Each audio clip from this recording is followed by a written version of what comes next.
Hola, soy Ana Paola Armas Ramírez y te doy la bienvenida a este podcast donde te platicaré sobre algunas características y ejemplos de geopolítica. ¿No recuerdas qué es?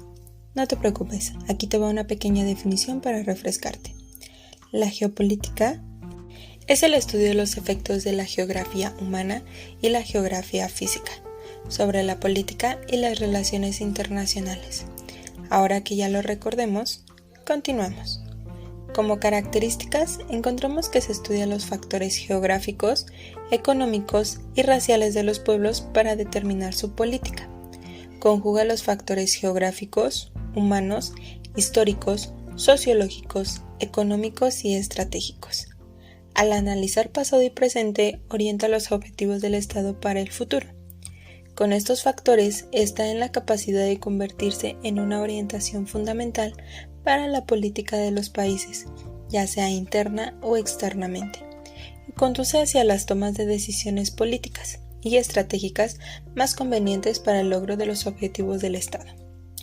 Para poner el plan de desarrollo de un Estado, se tiene que analizar tres aspectos importantes: la realidad nacional, el potencial nacional y el poder nacional.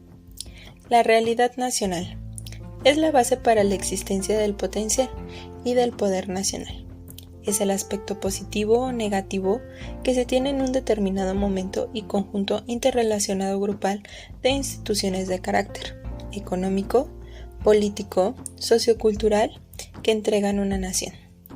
Los aspectos a considerar son el territorio, la población, las actividades económicas y los recursos naturales. Potencial nacional es el conjunto de recursos materiales y espirituales que pueden ser utilizados para el Estado para lograr y preservar el bienestar y seguridad. Este concepto nos muestra que potencial es energía o fuerza que debe ser utilizada para algo. Poder nacional es la capacidad de la nación o Estado para mantener sus objetivos de un momento dado, considerando oposiciones internas y externas. El poder nacional se manifiesta en cuatro áreas bien definidas: el poder político, el poder económico, las expresiones psicosociales y el poder militar. Un claro ejemplo de esto es la Primera Guerra Mundial.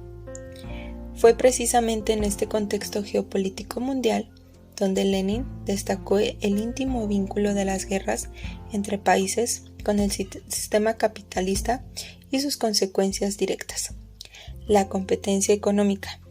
La Primera Guerra Mundial tuvo sus antecedentes históricos en los distintos intereses económicos de expansión geopolítica. A partir de 1882, dividió y enfrentó a los imperios asentados en el occidente europeo y parte de Asia, todos ellos gobernados por el coventurio entre la moderna clase social burguesa y la vieja nobleza de origen feudal.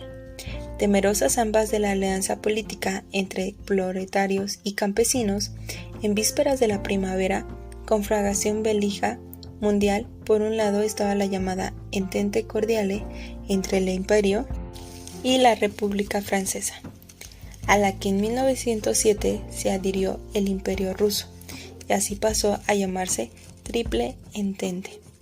Por otro lado, conspiraba la Triple Alianza entre el Imperio Alemán, el de Austria-Hungría y el Reino de Italia, que fue esta una guerra imperialista de rapiña. Dio fe en la conferencia de paz celebrada en París el 18 de enero de 1919. Entre los aliados triunfales, entre el conflicto bélico y las potencias centrales, de la cual resultó una profunda reestructuración. Geopolítica en el mapa de Europa. Antes de la Primera Guerra Mundial, en el centro del continente, había un gran país llamado Imperio Austrohúngaro, que después de la guerra dejó lugar a distintos países: Austria, Checoslovaquia, Hungría y unas pequeñas partes de Yugoslavia y Serbia. Antes del conflicto, al lado de Albania había dos pequeños países llamados Serbia y Montenegro, que después de la guerra se convierte en un solo, Yugoslavia. El Imperio Alemán, que ocupaba un gran territorio, después de la guerra, su nombre se convirtió en Alemania, perdiendo un trozo de paso a llamarse Prusia. También a expensas de Alemania, pudo Dinamarca incrementar un poco el suyo, y la burguesía griega, que también poseía una gran expansión. Después de la guerra, Bulgaria la rapiñó una parte. En cuanto a Rusia, antes de la Primera Guerra Mundial, era el imperio más extenso de Europa. Después de la guerra, este gran país perdió muchísimo terreno, dejando lugar así a la creación de los siguientes países: Polonia, Lituania, Letonia, Estonia y Finlandia. Rumania también ganó extensión a expensas del Imperio ruso. La parte restante recibió el nombre de Unión de las Repúblicas Socialísticas Soviéticas.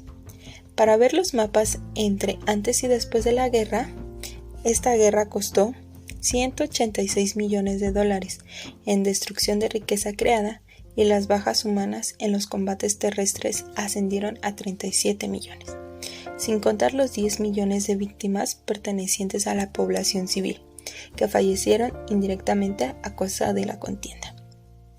Con esto me despido y agradezco a los que hayan llegado hasta aquí. En el próximo segmento hablaremos y conoceremos sobre cómo representa la geopolítica en nuestra actualidad.